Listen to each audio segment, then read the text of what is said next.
제가 제보를 받았습니다. 7월 19일 밤인데요. 청담동에 있는 고급스러운 바였고요. 첼로가 연주됐습니다. 그 자리에 김앤장 변호사 30명 가량이 있었습니다. 그리고 윤석열 대통령도 이 자리에 이 청담동의 바에 합류를 했습니다. 자신 있는 말씀이신가요? 저는 안 있지 않았어요. 사람의 발언이 있는 거 아닙니까? 행동을 인터넷에 담은 거야. 진짜? 술 마시고 노래 부르고 서로 이제 정말 잘 해보자 뭐 이렇게 법령하는 의미였나요 서로? 예 맞습니다. 마지막에 예 맞습니다 라는 말씀이 인상 깊습니다. 윤석열 대통령과 당시 한동훈 법무장관이 김앤장의 변호사들과 함께 청담동에서 심야 술자리를 가졌다는 내용인데 이거 허위 사실로 거의 판명이 났습니다. 장경태 의원이 녹취 파일을 공개하고 또 의혹을 부추기면서 이 파장이 더 커진 측면이 있는데 이 의혹의 발단이 됐던 첼리스트가요, 어제 재판의 증인으로 나온 겁니다. 법정에 선 첼리스트. 아시는 것처럼 법정에서는 위증을 하면 처벌받습니다. 태어나서 그분들, 윤석열 대통령과 한동훈 대표를 한 번도 직접 본 적이 없다. 거짓말이 이렇게 커질 줄 몰랐는데 공인께 피해를 끼쳐서 죄송한 마음이다. 전 남자친구한테 거짓말을 했는데 그 남자친구란 사람이 내 말이 거짓말인 걸 알고도 나와 헤어진 걸 보복하기 위해서 그 인터넷 매체에 제보를 했다. 이 얘기예요. 신지호 의원님. 네. 이게 첼리스트가 그 뭐 술자리에 있었다, 첼로를 연주하고 있던 사람이기 때문에 현장에서 목격자다. 그렇기 때문에 정말 이거는 신빙성 높은 제보다 이렇게 민주당이 얘기했던 것 같은데 그 이후에 바로 이렇게 첼리스트가 거짓말이다라고 저희 TV조선과의 통화에서도 얘기를 했단 말이에요. 근데 이번엔 법정에서 이런 얘기를 했기 때문에 의미는 있어 보입니다. 그렇죠. 법정에서 거짓말하면 또 처벌받게 돼 위증 처벌받게 돼 있지 않습니까? 그래서 저는 이렇게 봅니다. 저 사건으로 인해서요.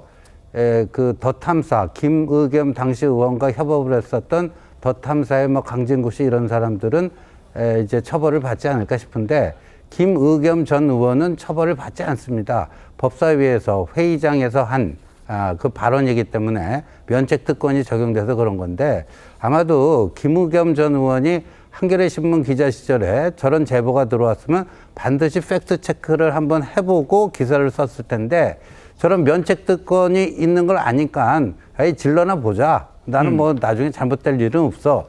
이런 식으로 지금 면책특권이 악용되고 있어요. 똑같은 일을 해도 일반인은 처벌받는데 국회의원이니까 처벌 안 받는.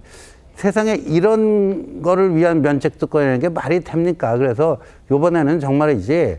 그러니까 뭐 우리나라는 표현의 자유가 있는 나라니까 누구를 비방하기 위해서 허위 사실을 공표해도 뭐 할 수도 있고 그렇지만 그 결과에 대한 책임은 최소한 지게끔 해야 되는데 강진구는 유죄인데 뭐 김의겸은 아무런 처벌도 못 받는 이 현실을 어떻게 할 것인가. 그게 이제 정치권의 과제로 남을 것 같습니다.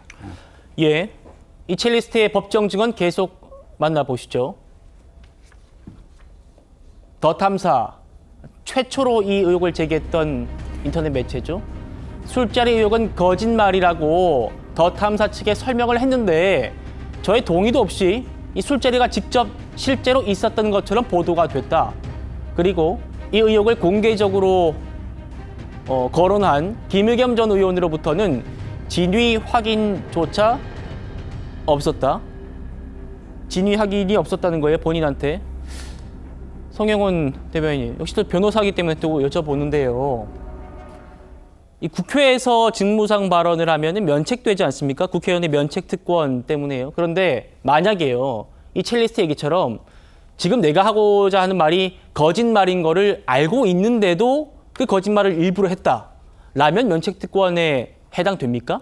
일단 제가 좀 설명을 드리면요. 이 면책특권이라고 하는 것은 무제한은 아닙니다. 이제 법적인 용어로는 내재적 한계라고 하는데요. 그 면책특권이라고 하는 자체가 그 연원상 이제 국회의원을 국민의 입법부의 대표로서 그 군왕으로부터 보호하기 위해서 만들어진 것 아닙니까? 네. 그런 용도로 만들어진 게 면책특권이기 때문에 그 자체로 고의적으로 어떤 그 불법적인 행위를 국회에서 직무상 표결이나 발언을 통해서 하는 것까지 보호되는 건 아닙니다. 그래서 2007년에 나온 우리나라 대법원 판례는 뭐라고 하고 있냐면은 명백하게 허위인 사실을 알고서도 고의로 발언했으면 그런 것까지 면책특권에 의한 보호 대상은 아니라고 하거든요. 예. 그러면 이제 이 김의겸 의원 전 같은 경우는 과연 명백하게 허위 사실이라는 것을 알았는가? 라고 하는 것이 기존 대법원 판례대로 하면은 쟁점이 됩니다. 그런데 우리 국회에서 국회의원들이 그 불법적인 행위에 해당하는 발언이나 행동으로 그동안 문제가 된 적이 숱하게 있지 않습니까? 네. 가장 최근의 사례로는 이제 전현 의원의 살인자 발언까지 있었죠. 그렇게 국회의원의 말이 계속 문제가 되고 있기 때문에 사실 이번 기회에 법원의 판단을 통해서 그러면 면책특권의 한계가 어디까지인가를 한번 정확하게 정립해 보는 것도 좋을 것 같다는 생각이 듭니다.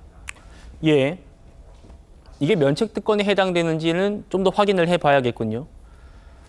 당시 야당에서 이게 무슨 얘기까지 나왔었냐면요. 이 청담동 술자리 의혹을 제2의 국정농단이라고 했었습니다. 들어보시죠.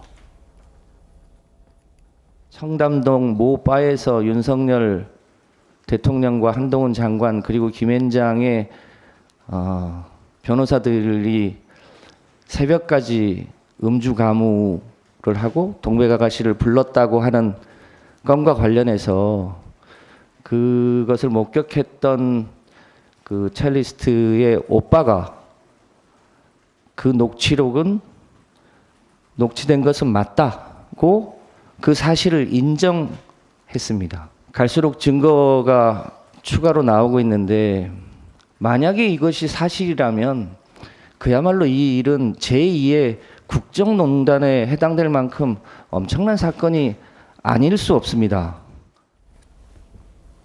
앞서 보셨던 첼리스트의 법정 증언이 나온 뒤에 오늘 당사자인 한동훈 대표가 공개석상에서 이 얘기를 했습니다.